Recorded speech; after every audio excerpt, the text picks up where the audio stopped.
Emma vivait seule. Son appartement était calme, trop calme.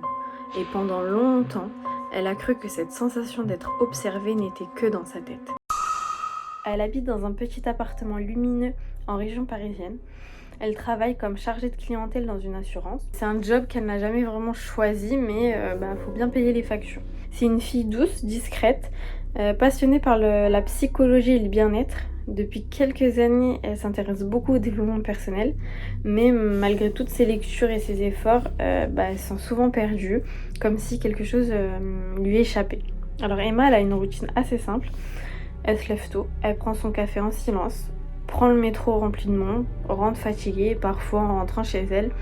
Elle a ce sentiment étrange, vous savez, celui d'être un peu spectatrice de sa propre vie. Emma n'a pas une vie dramatique, mais il n'y a pas d'événements choquants ni rien. Mais elle ressent un vide, une sensation qu'elle n'arrive même pas à expliquer finalement. Donc un soir d'automne, alors qu'Emma elle rentre du travail, elle remarque quelque chose de différent en entrant dans son appartement. Rien n'a bougé, mais elle a cette sensation lourde comme si l'air avait changé. Donc elle pose son sac, enlève son manteau, reste immobile dans l'entrée. Depuis quelques semaines, elle se sent observée.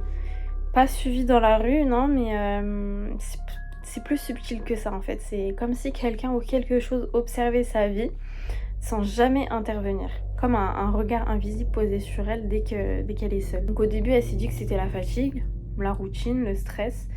Mais ce soir-là, quand elle passe devant son miroir, elle s'arrête net. Pendant une seconde, une fraction de seconde, elle a l'impression que son reflet a mis un peu plus de temps à bouger qu'elle. Elle reste donc figée, le cœur qui bat dans sa gorge, puis elle secoue la tête. C'est rien, Emma, t'es juste crevée. Elle se force à sourire à son reflet, mais au fond d'elle, quelque chose murmure que ce n'est que le début. Le lendemain matin, Emma elle se réveille avec une sensation lourde dans la poitrine. Elle a presque pas dormi. Chaque fois qu'elle fermait les yeux, elle revoyait son reflet avec ce micro-décalage qu'elle n'arrive pas à expliquer, tout simplement. Et du coup, pour se changer les idées, elle décide de partir un petit peu plus tôt au travail que d'habitude. Mais au moment où elle ouvre la porte de son appartement, elle voit quelque chose qui l'interpelle. Donc elle voit sa boîte aux lettres qui est entrouverte. Donc Emma, elle est pas du genre à oublier de la fermer. Et à ce moment-là, elle attendait pas forcément de courrier. Donc bon, elle se pose des questions. Elle descend l'escalier lentement. Et vous voyez, avec cette intuition qu'il y a quelque chose, que c'est pas normal. Elle ressent vraiment un truc au fond d'elle où elle se dit, là, ça va pas. Là, il y a un truc qui va se passer. Elle ressent un truc bizarre, quoi. Donc elle ouvre la boîte, rien. Donc pas de lettres, pas de pub. Juste un petit papier blanc découpé proprement avec un simple mot écrit au stylo noir. J'aime quand tu doutes. Emma sent ses doigts trembler. Qui aurait pu écrire ça? Et surtout, comment cette personne sait-elle qu'elle doute, qu'elle a peur, qu'elle se sent observée? Comment c'est possible? Ça n'existe pas. Et surtout, la personne, ça veut dire elle a les clés de la boîte, ça se passe comment? Bizarre. Donc du coup, ce qu'elle fait, elle remonte chez elle en vitesse, elle verrouille la porte, puis pousse le loquet supplémentaire. Et là, elle remarque quelque chose de minuscule, mais suffisant pour faire taire toutes les excuses qu'elle tente de se fabriquer. La petite lampe près du canapé, elle est débranchée. Emma, elle débranche jamais cette lampe. Donc elle comprend pas comment ça a pu se produire. Elle la rallume, elle la rebranche, elle respire un grand coup. Elle s'assoit sur le canapé, le papier toujours dans la main. Et là, un détail lui revient. Parce qu'Emma, en fait, elle a pas beaucoup d'amis. Presque pas de famille. Donc elle sait très bien que c'est pas une de ces personnes-là. Tu vois, elle y a bien réfléchi. Et en fait, la sensation d'être observée, elle a pas commencé ce mois-ci. Puis là, elle réalise en fait que ça fait presque 1 an. Elle se lève brusquement. Là, elle ouvre son ordinateur, fouille son historique, ses emails, ses caméras d'immeuble, tout ce qu'elle peut. Et c'est là qu'elle tombe dessus. Une série de messages anonymes vieux depuis plusieurs mois. À l'époque, elle les avait même pas remarqués. Des phrases vagues, presque banales. Tu as fait un joli choix aujourd'hui. Tu devrais mieux fermer tes rideaux. Ta cuisine te va bien. Donc là, Emma, elle commence à suffoquer. Parce que la personne qui a écrit ça, la personne qui l'observe, en fait, elle connaît l'intérieur de son appartement finalement. Donc, elle est en panique totale. Le jour suivant, 3h17 du matin, Emma, elle se réveille en sursaut. Pas à cause d'un bruit, mais à cause d'une sensation. Vous voyez cette sensation de qu'il y a quelqu'un qui vient juste de quitter une pièce, Vous voyez ce que je veux dire? Comme la chaleur d'une présence encore suspendue dans l'air ou... Bref, elle ressent vraiment un sentiment... elle se sent pas bien, là. Tout de suite, là, en plus, elle s'est réveillée à cause de ça, elle se sent vraiment pas bien du tout. Donc, elle se redresse dans son lit. Silence complet. Mais un détail la glace instantanément. Sa porte de chambre, elle est entrouverte. Emma, elle dort jamais la porte ouverte. Toujours, sa porte, elle est toujours fermée. Elle laisse son cœur redescendre un peu. Elle sort du lit et s'approche. Elle pense au début à un courant d'air, une mauvaise manipulation. N'importe quoi pour éviter l'évidence. Mais en ouvrant plus la porte, elle remarque autre chose. Sur la porte, en fait, il y a des traces de doigts.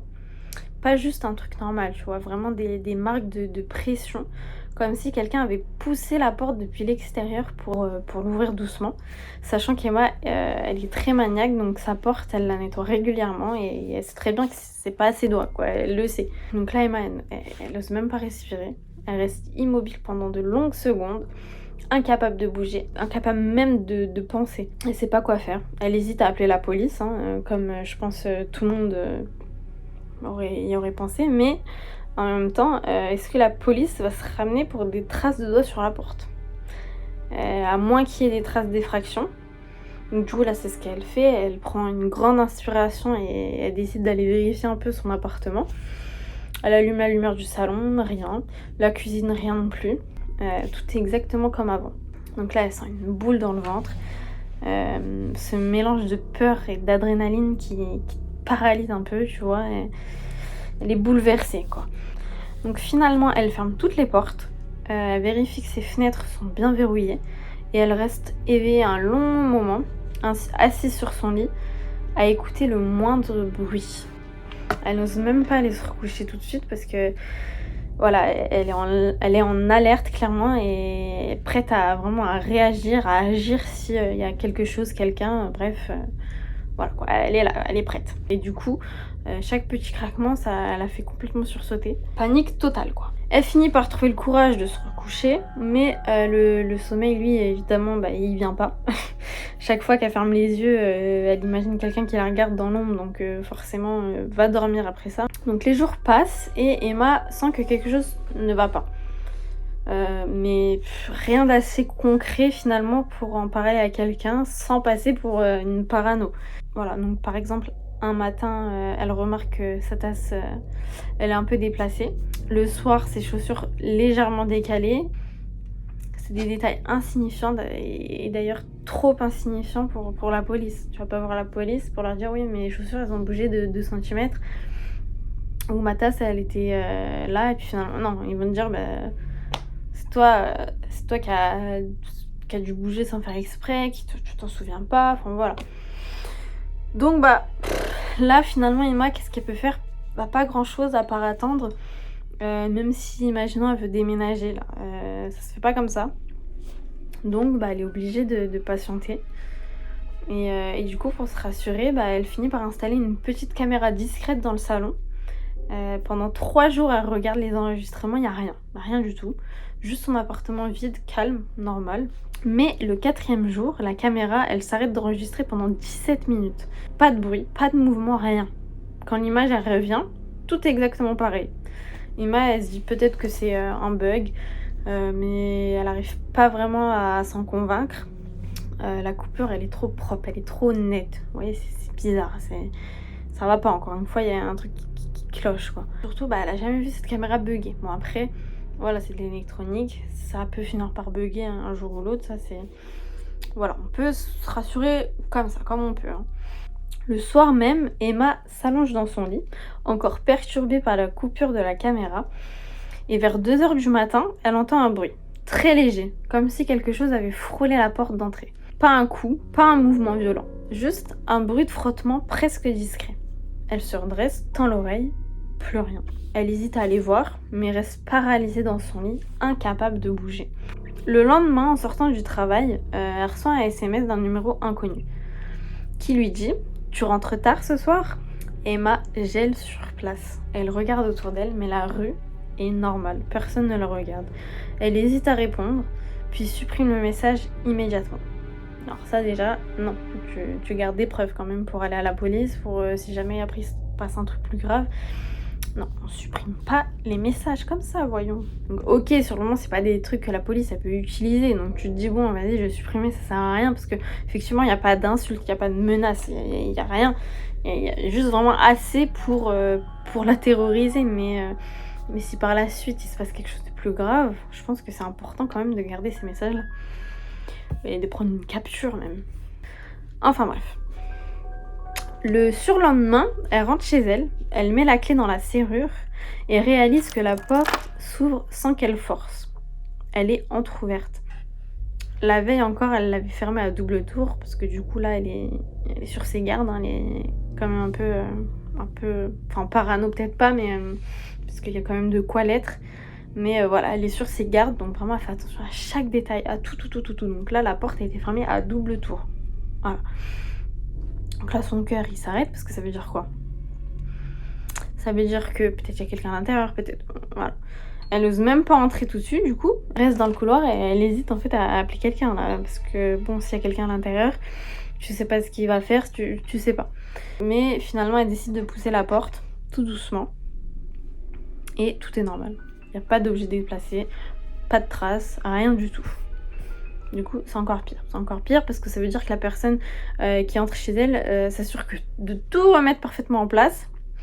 Et voilà, et de partir, de laisser des petits détails quand même. Bon, pour lui dire il y a quelqu'un. Mais voilà, très, très subtil quoi.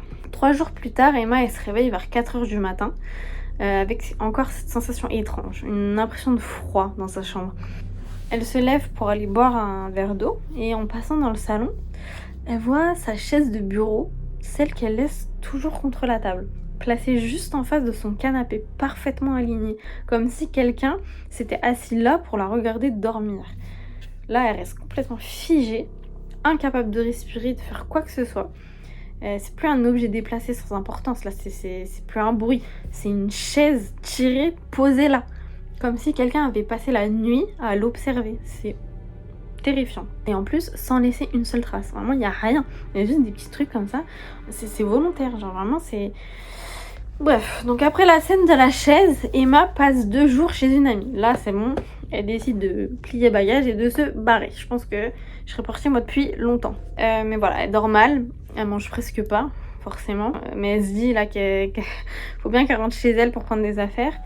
Donc voilà, elle retourne chez elle et quand elle ouvre sa porte, tout semble normal, trop normal même. Elle avance dans le salon, puis dans sa chambre, et c'est là qu'elle remarque quelque chose d'infime.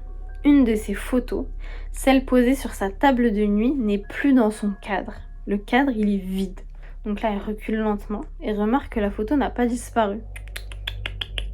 Elle a glissé sous son oreiller.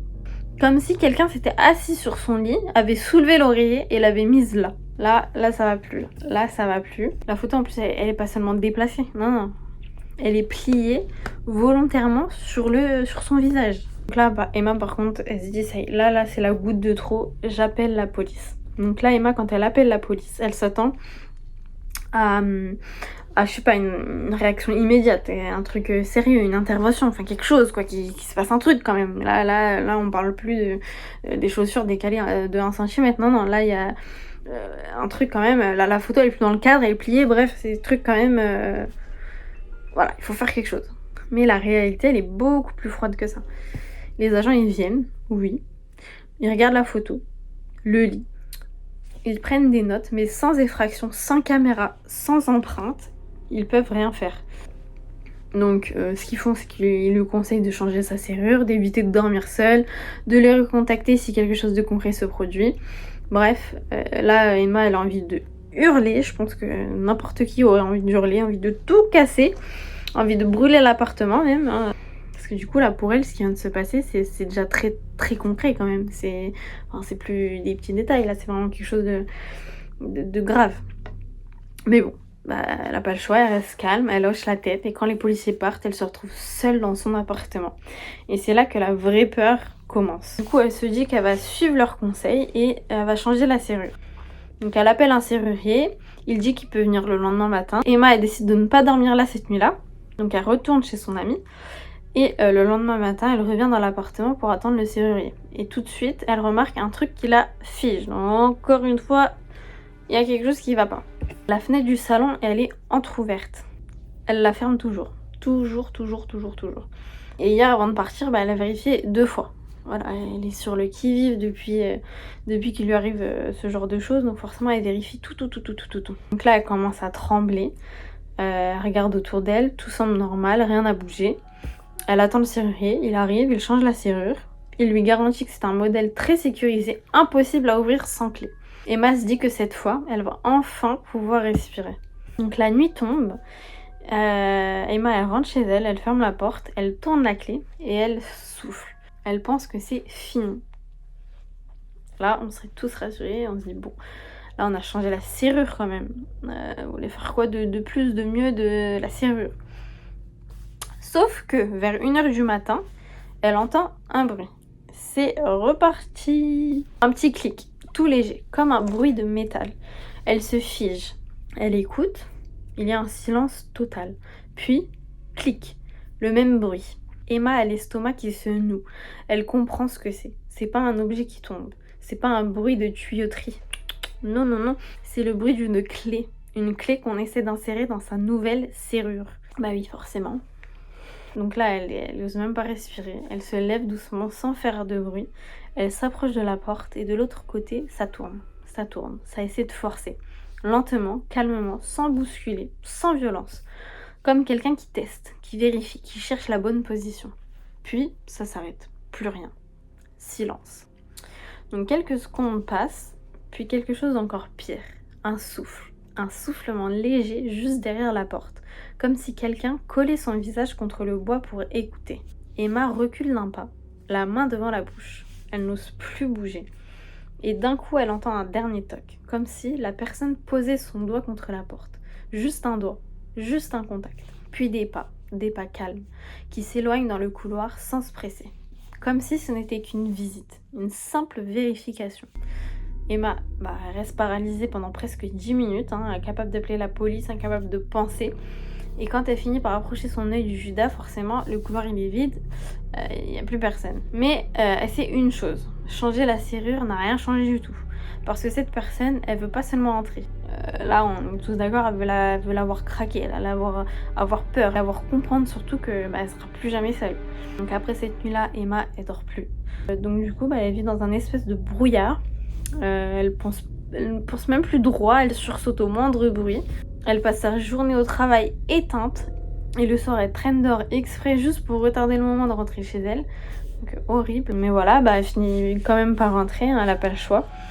Et là, dans le couloir, elle voit un petit papier blanc glisser sous sa porte. Il y a écrit juste 2 mots.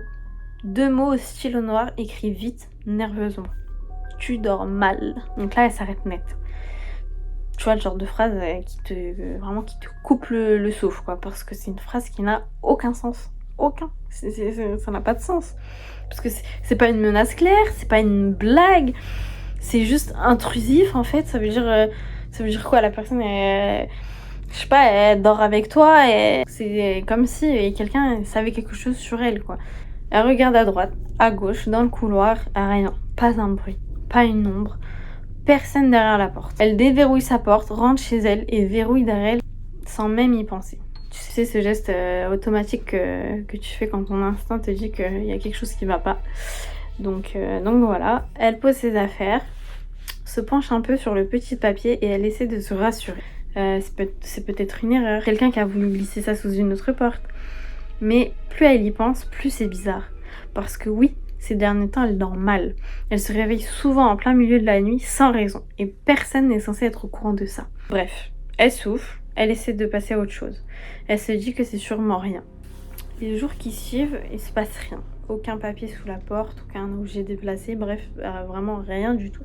Son appartement il semble normal, trop normal même, et c'est ça qui la rend folle. Parce qu'elle sait, elle le sent, quelqu'un joue avec elle. Quelqu'un est en train d'installer sa présence tranquillement, invisible, sans qu'elle puisse rien prouver. Emma, elle commence à perdre patience. Elle vérifie chaque porte, chaque fenêtre, chaque recoin de son appartement. Elle verrouille tout, encore et encore. Se demande si elle doit appeler la police. Mais au fond, elle a peur de passer pour une parano. Cette attente, ce silence, c'est pire que n'importe quel danger visible. Ça ronge ses nerfs, ça la met sur le qui-vive à chaque instant. Puis un soir, alors qu'elle est assise sur son canapé, essayant de se détendre, de faire comme si tout était normal, la porte d'entrée. 3 coups légers, réguliers, calmes, calculés. Emma sursaute. Elle sait que la poignée est verrouillée, elle sait qu'elle est seule, et pourtant le bruit continue, comme si quelqu'un testait sa réaction. Son cœur bat à tout rompre. Elle se fige, le souffle coupé. Elle ne sait pas si elle doit appeler la police, attendre ou juste se cacher. Puis le silence. Le calme après la tempête. Emma reste immobile, regardant la porte, incapable de savoir si la personne est partie ou si elle est juste là, quelque part, à attendre le bon moment. Après ces 3 coups à la porte, Emma, elle en peut plus. Elle attrape son téléphone et compose le numéro de la police. Elle explique rapidement ce qui s'est passé. Donc le papier, elle reparle de la photo, les traces, bref, là, elle raconte tout. Donc eux, qui sont déjà venus une première fois, là, quelques minutes plus tard, ils arrivent, ils sont déjà là. Ils fouillent l'appartement avec elle, vérifient les portes, les fenêtres, et rien. Il n'y a rien du tout. Il n'y a pas de signe d'intrusion récente, rien qui permette de prouver la présence de quelqu'un finalement. Emma elle respire un peu, soulagée, mais ce soulagement est fragile, parce qu'elle sait au fond d'elle que quelqu'un était là. Quelqu'un en plus qui connaît ses habitudes. Donc c'est encore plus dur quand tu sais toi qu'il y a quelque chose, mais que y a rien qui le prouve, donc forcément eux ils sont pas là à t'accuser de mentir, mais en même temps, y a rien quoi, donc ils peuvent rien faire de plus. Et là, en fait, là, il y a quelqu'un qui sait comment entrer et disparaître sans laisser de traces. C'est ça le pire en fait. Donc là, elle décide du coup de changer ses habitudes. Donc de renforcer sa sécurité, mais la peur, elle reste toujours présente. Chaque bruit, chaque petite anomalie, chaque détail inattendu, ça la fait sursauter. Et Emma, elle comprend une chose, un stalker, il se montre pas toujours, même parfois jamais en fait. Il peut rester invisible, mais sa présence, elle est toujours là, toujours. Donc après avoir recontacté la police, là il y a une enquête qui est ouverte. Donc là ils fouillent l'appartement, ils interrogent les voisins, ils vérifient les caméras dans l'immeuble, mais il y a rien qui permet de trouver une preuve directe. Donc Emma elle reprend sa vie, mais elle reste sur ses gardes. Elle change ses habitudes, elle renforce les serrures, installe une caméra de sécurité, et c'est là, grâce à cette caméra, du coup, qu'elle voit enfin quelque chose. Elle voit une silhouette qui entre dans son appartement, calmement. Pas de forçage, pas de bruit, pas de panique. L'homme ouvre la porte comme si c'était la sienne. Elle n'a pas renforcé tant que ça les serrures, du coup, qu'est-ce qu'elle me raconte, elle. Le plus terrifiant, c'est qu'en plus, lui, il referme derrière lui. C'est comme si c'était chez lui, normalement. Comme si il avait les clés, en fait. Et quand Emma voit la vidéo, elle reconnaît quelque chose dans sa démarche. Une silhouette qu'elle a croisée des dizaines de fois dans l'immeuble. C'est le gardien. Tout simplement, le gardien. Toujours discret, toujours poli. Le genre de personne qu'on remarque à peine. Donc Emma, elle appelle directement la police. Elle leur montre la vidéo, elle leur dit qui c'est, etc. Et eux, ils vont directement dans son logement de fonction, du coup, pour l'arrêter. Donc là, ils commencent à fouiller son bureau. Et là, ils tombent sur un objet qui ne laisse aucune place au doute. En fait, il y a un passe-mètre, un badge qui ouvre toutes les portes de l'immeuble. Donc c'est le sien, voilà, c'est son outil de travail, mais forcément lui il l'utilisait pour d'autres choses. Parce que du coup il y a certains immeubles où le gardien il a un pass pour ouvrir toutes les portes. Donc même si tu changes la serrure, peu importe, t'as le pass, c'est des portes faites pour en fait, donc forcément la porte elle s'ouvre. Normalement le gardien c'est censé être une personne de confiance, donc voilà. Dans une petite boîte en métal, les policiers ils trouvent des doubles de clés, des notes, des horaires, des noms, dont celui d'Emma d'ailleurs, forcément. Donc il avait noté, sort à 7h42, elle ne ferme pas toujours sa porte, se couche tard les week-ends. Il l'observait depuis des semaines. Il connaissait tout, ses habitudes, ses heures de travail, ses moments de faiblesse. Et il entrait dans son appartement principalement quand elle était pas là, mais du coup ça arrivait plusieurs fois où là où elle s'est réveillée la nuit, etc., où là du coup il était là, hein. Là il était clairement là, mais sans jamais forcer quoi que ce soit du coup, parce que il avait simplement le droit d'entrer vu qu'il avait un badge c'est son travail, c'est enfin le droit d'entrer. Normalement non, t'as un badge mais c'est en cas de nécessité quand même, c'est pas, tu rentres pas chez les gens comme ça, hein. Donc quand Emma elle apprend tout ça, forcément elle s'effondre parce que franchement je pense que quand tu sais qu'il y avait quelqu'un qui est rentré chez toi machin, ça fait flipper. Le pire dans tout ça c'est que c'était pas un inconnu caché dans l'ombre. C'était pas un voisin étrange, c'était l'homme qu'elle voyait chaque jour. Il aidait les personnes âgées à porter leur sac, il signait les colis quand les gens n'étaient pas là. Bref, c'est vraiment le genre de personne en qui tout le monde avait confiance. C'est le genre de personne à qui on dit bonjour sans réfléchir. Enfin bref, du coup le gardien, il est arrêté, il est inculpé et il est renvoyé. Mais pour Emma, le pire, ce n'est pas ce qu'il a fait. C'est tout ce qu'il aurait pu faire sans qu'elle ne le sache jamais. Elle a déménagé depuis, hein. Je pense que c'était une bonne idée. Et du coup, parfois, hein, même aujourd'hui, quand elle rentre maintenant, le moindre bruit qu'elle entend derrière la porte ou autre, elle repense à cette histoire. Donc voilà, c'est la fin de cette vidéo. N'hésitez pas à liker, à vous abonner pour ne pas rater les prochaines histoires. Et dites-moi en commentaire si vous est déjà arrivé quelque chose de flippant chez vous, ou si vous avez vécu un moment étrange que personne ne comprend. Bref, dans tous les cas, je vais mettre mon adresse mail pour que vous puissiez m'envoyer vos histoires et que je puisse les raconter en vidéo. Et voilà, merci d'avoir regardé jusqu'au bout. Prenez soin de vous et n'oubliez jamais de vérifier qui a vraiment accès à votre espace. À très vite!